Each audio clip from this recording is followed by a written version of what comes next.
असुरों के राजा बलि अत्यंत पराक्रमी और दानवीर थे। उन्होंने अपने बल और तप से तीनों लोकों पर अधिकार कर लिया था। वे एक भव्य यज्ञ कर रहे थे जिसमें वे ब्राह्मणों और देवताओं को दान दे रहे थे। बलि की बढ़ती शक्ति से देवता भयभीत हो गए।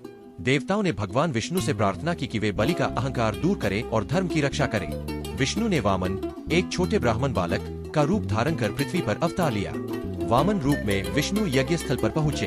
उनका तेज देखकर सभी चकित हो गए। राजा बलि ने उनका स्वागत किया और दान देने की इच्छा जताई।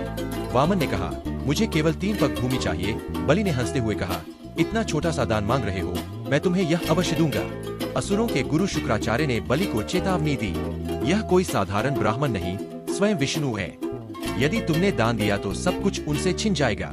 बलि ने उत्तर दिया, दानवीर को कभी दान से पीछे नहीं हटना चाहिए।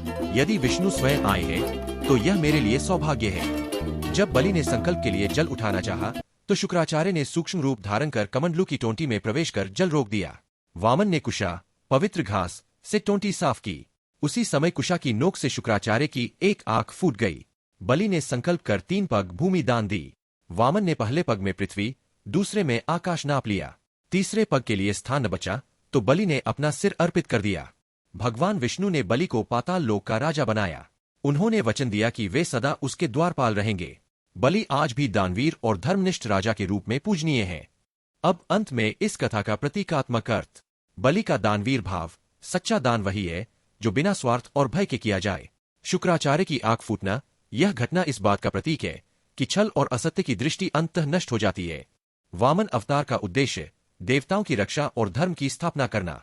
यह कथा हमें सिखाती है कि धर्म, सत्य और दान की शक्ति सबसे बड़ी होती है और अहंकार चाहे कितना भी बड़ा क्यों न हो, अंततः विनम्रता और धर्म के आगे झुकना पड़ता है।